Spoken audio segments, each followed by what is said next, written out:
let's introduce you to Somali-American Abdulahi, who came to the U.S. from Somalia in 2009. You're looking at, obviously, the man on my right who had discovered this story.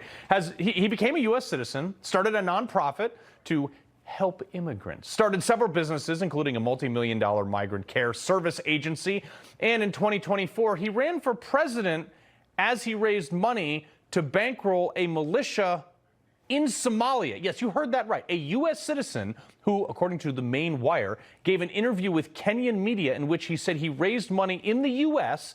to buy weapons, munitions, and supplies for paramilitary force he had hoped to lead as the president of Jubaland. Yes, that is a real state in Somalia. He was running for president in Somalia. Of course, he lost the election. We reached out to the Gateway Community Services in Maine, which Ali founded, did not hear back, ironically enough.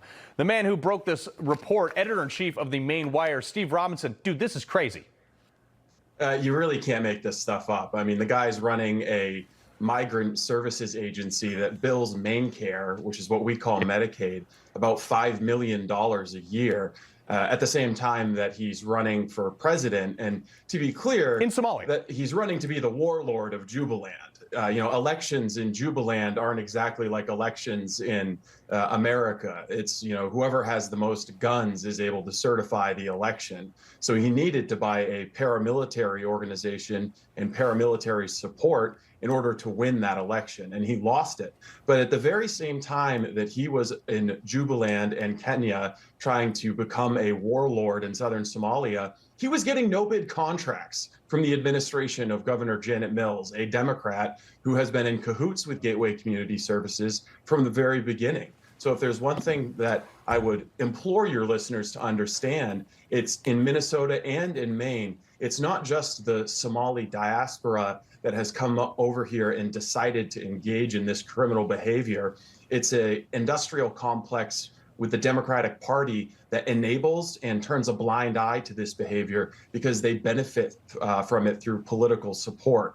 And indeed, Abdulahi Ali's number two, his assistant executive director, is the former mayor of South Portland, Maine, and is currently a state representative from South Portland and a member of the Appropriations Committee. Decca Delac, one of his former employees, Yusuf, is a representative from Portland. Many Gateway Community Services alums have gone on to become involved in politics, and Governor Janet Mills created the Office of New Americans specifically to cater to the new Americans, new Mainers, illegal aliens, and the only employee of that organization is Alkas Ahmed from Sudan, who is a former employee of Gateway Community Services. I wish I had more time for this, but you're on a roll. Basically, long story short, is Maine's got a bunch of fraud with people taking money from the government and the taxpayers and then buying rocket launchers, sending them back to run for elections and president of whatever that place is. Jubaland. And then they're also turning around and getting out the vote for Democrats in places like Lewiston, Maine and Portland, Maine. Yeah, and when you drive into Maine, there's a big sign that says Maine, the way life should be. Not the way I see it. Steve Robinson, we appreciate it. Thank you. Oh, God, get me off this planet. All right.